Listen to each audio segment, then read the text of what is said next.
welcome into College Basketball Recruiting Weekly. I'm your host, Adam Finkelstein, and we have another exciting show for you here this week. It's going to begin with an NC State program that is exceeding expectations, both on the court and on the recruiting trail. Then we're going to talk about a four-star junior who erupted for 61 points last week. We're then going to move to the former top-ranked prospect, number one overall in the national recruiting class of 2022. That's Nick Smith, and talk about him as this week's Draftable Spotlight. And finally, we will look ahead to some big games on the docket for college basketball this weekend. Coming into this season, Kevin Keatts knew it was going to be a big one. In fact, he knew he was fighting for his job. But all he's done since the season started is win, and win some big games. Not just on the floor, but also on the recruiting trail. And so for more on that, I'm going to bring in my 24/7 Sports teammates, Eric Bossi and Travis Branham. All right, fellas, what's going on this week? Hey, what's happening, Adam? Nothing much, man. How are you? I'm great. So, Bossi, I will start with you. Paul McNeil, the latest prospect to commit to Kevin Keatts. It seems like the good news is just building some momentum there for the Pack. What do you like about Mr. McNeil and what he brings to NC State? I like a lot about Paul McNeil. Most notably, I like that they've landed a floor spacer. You know, Kevin Keatts loves to recruit athletic guards who can get in the lane and make things happen there. So a guy now with some size, he's nearly 6'6", he's strong, that they can kick out and rely on making some deep shots is a huge deal. And I think that what's really key here is we're looking at a lot of talent in the state of North Carolina now. Keatts already capitalized in 2023 with landing, Tremaine Parker in that class. He's about to send Terquavion Smith, a North Carolina kid, to the NBA draft. He's got right now what's getting things started in 2024 with McNeil, a chance to really make a run, because it wasn't just McNeil that was on campus. Isaiah Evans, a top 20 player, was on campus. Jaron Stevenson, another local who's a top 10 player, was on campus. Jackson Keith, a 2025 top 50 type guy, was on campus. So there's a lot of talent in the area. 13 kids, I think, in the state of North Carolina high schools who are ranked in our top 150 in the class of 2024. He's building early momentum. He's playing fun basketball. I think there's potential for a run here. And Kevin Keatts is as charismatic a coach and as good as building relationships as just about anybody in the business. So give him some positive momentum, a couple big wins over some local rivals, and he is sure to maximize that, and that's exactly what we're seeing. Now, it is no easy task to monitor all the top prospects from around the country throughout the high school season, but sometimes players make it a little easier on us. So when a guy like Travis Perry goes for 61 points and breaks the internet, pretty much everybody takes notice. But I think of all the national analysts, no one was quite as excited as our own Travis Branham, who has a little in-state love as a fellow Kentuckian. Is that how you say it, Kentuckian? That's exactly right. You got it, man. All right, perfect. So what do we like about what Travis Perry did, and what is his game evolving into now? Yeah, this is one of the highest floor prospects or players in this 2024 class. What has separated him going back to last summer with that Indiana Elite under 16 team, which is absolutely spectacular. One of the most fun teams to watch during the spring and summer, but it starts with this high IQ and skill set for the game. He impacts the game in a variety of ways. He's a knockdown shooter from three, and I mean knockdown. You leave him open, and he is going to absolutely torch you. And that's exactly what he did in this 61-point game. I talked to him afterwards, and he humbly said, I only hit 8 threes. Like, who says something like that so subtly? But yeah, 8 threes there, but tremendous passer, decision maker, sees the floor, gets other people involved, gets downhill, tremendous out of ball screens. In the state of Kentucky, he can absolutely do whatever he wants on the floor. Won't be the case at the next level. He doesn't have the size, the physical tools that you look for in a Power 5 player, but his skill set, his IQ translate, and it's going to, and as we are seeing, it is valued at the high major level. All right, Trav, so I've got 2 follow-up questions. One, when I saw him on the Adidas Gauntlet last year, what really impressed me was how well he took care of the basketball. I mean, he looked like a real point guard to me, and that's, I don't say that lightly this day and age. So my question is, when you go for 61 points, number one, is he a true point guard? Number two, you mentioned Power 5. What is his recruitment like right now? I think it's one of these things where we get to see what these players are really like in multiple settings. You see what they're like in the AAU setting, going against more talented teams in some circumstances, and that happens to be the circumstance in the state of Kentucky. When you're playing high school basketball, here you're not going against some national level competition. You are going against good high school basketball players. These kids around this area, they really know how to play the game, but there's not the athletes that you see on the NIBC or in his circumstance on the 3SSB circuit in the summers. So when you watch him in the summers, you get to see his point guard skill set come out. But when you get to watch him with this high school team, you really get to see him take over basketball games and really impact the game as a scorer. So while 61 points may point to him being more of a high volume scorer, and that has been some feedback around this area this season, I still fully project him being a point guard just again, and we will be seeing that here in the next couple months. But on the recruiting front, this thing is wide open. He is going to be trimming his list down here soon. John Calipari was in attendance for the 61-point game. They have an offer out to Travis Perry, but there's other schools heavily involved. Indiana, he said, is heavily prioritizing him right now. He said without question, they are recruiting him the hardest at this moment. But other schools that are also on him hard is Cincinnati, Virginia, who he was contemplating and potentially will be taking a visit to. Juwan Howard at Michigan has been on him hard, as well as Purdue and Ole Miss. So this thing, there's a lot of schools involved in something that we will see some movement here in the next month or two when he decides to trim this list down. And as you said, on that 3SSB team, I think he's going to have even more eyeballs on him this spring. So certainly a prospect to keep an eye on.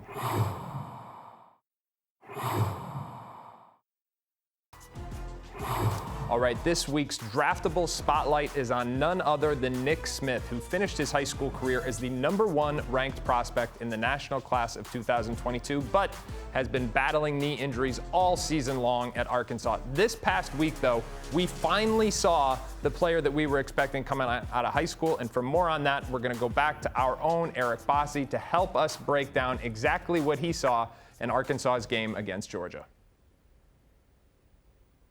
I saw a lot that I was really excited to see. Obviously, Nick has been out with injury for much of the season, and there was a lot of debate of whether he would or wouldn't come back. On my end, I never doubted that he would try and return.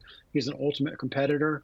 I think we saw some signs actually last weekend in the game against Florida. He was starting to show a little bit of his creativity scoring, but it all came together against Georgia on Tuesday night. He was hitting threes. He was creating off the dribble. He's really good at getting to the mid-range and making things happen. He can play out of pick and roll. And he was just an explosive, dynamic scorer who, once he gets rolling, is really tough to defend. And he's just scratching the surface. We're going to see what he can do as a playmaker. We're going to see what he can do as a defender. But what we saw against Georgia, those 26 points, that was a real good glimpse at why everyone was so excited about him coming out of high school. And Travis, pretty much the only concern, or at least the most consistent one, is about the knee, how healthy he is, and by extension, how durable he is. I think that's a question I've started to hear pop up. What have you been hearing about his health lately? Yeah, he's still coming back into full form. This was a nagging injury that was frankly just difficult to deal with, and one of these things that you really got to closely monitor anytime you're dealing with an area just causing discomfort and some issues like a knee. You got to be extremely cautious about. But just as Eric Bossi said, this is a kid we had no doubt was going to try to find a way to get back out onto the court one way or the other. He's an ultimate competitor.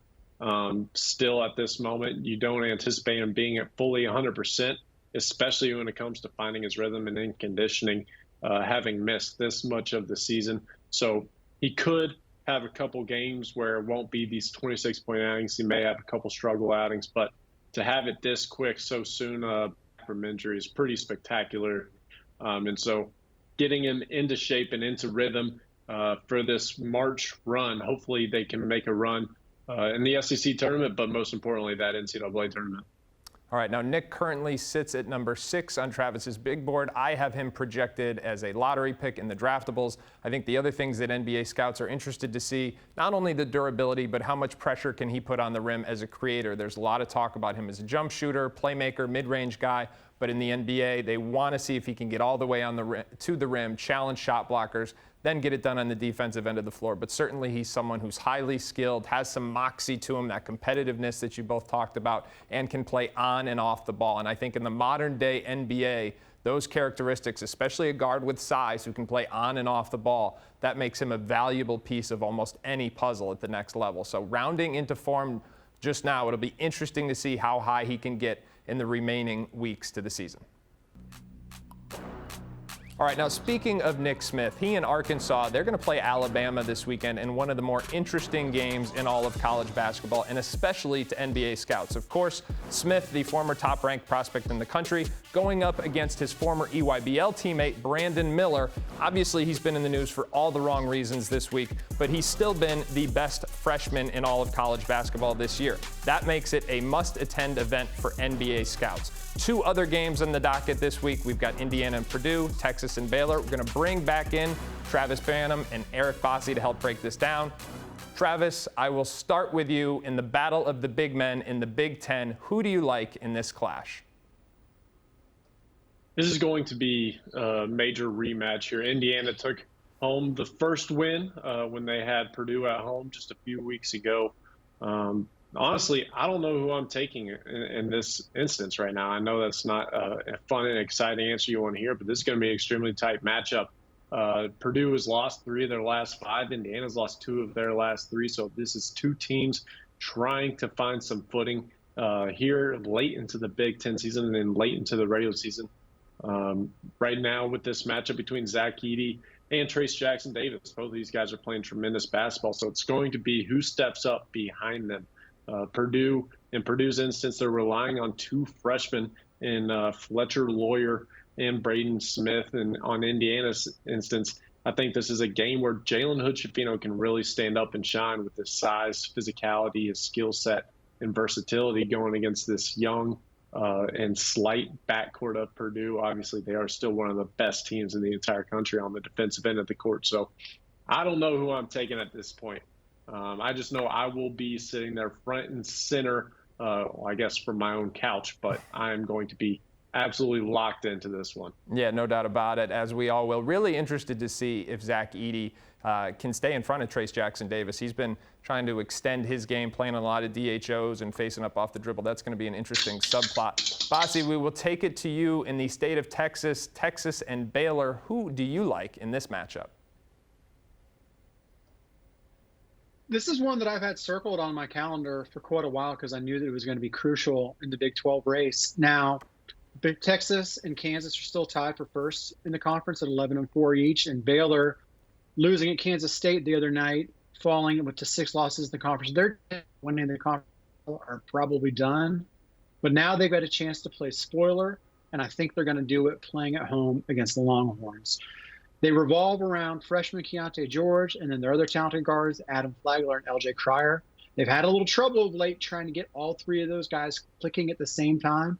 And they've also had some mishaps on the defensive side of the floor. I think Saturday they find a way to get it all together and make some things happen. Now, Texas, of course, really wants to get that win because it puts the pressure on Kansas to come and beat them in the final game of the season in Austin. So they're going to need to do things. And they're showing some signs here. They're not being quite as reliant on Marcus Carr being a ball-dominant scoring guard. Tyrese Hunter broke out of a slump the other night against Iowa State, but the real development for Texas has been the play of one Serge Abari-Rice over the last 7 or 8 games. He's taken over as their leading scorer. He's been their leading scorer in 6 of the last 8 games. He's shooting nearly 47% from 3 during those games. He's the best 6th man in America. Everybody's in love with this pump fake.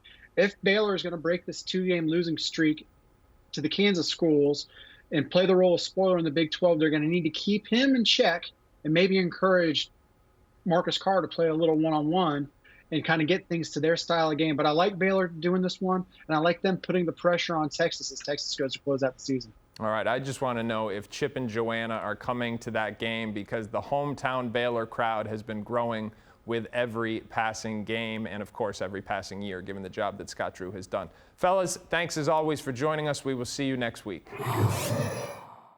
Well, that's it for this week. Thanks again so much for watching and continuing to support the show. For more on college basketball, recruiting, and the NBA draft, be sure to check out the 24/7 Sports channel as well as 247sports.com. We'll see you again next week.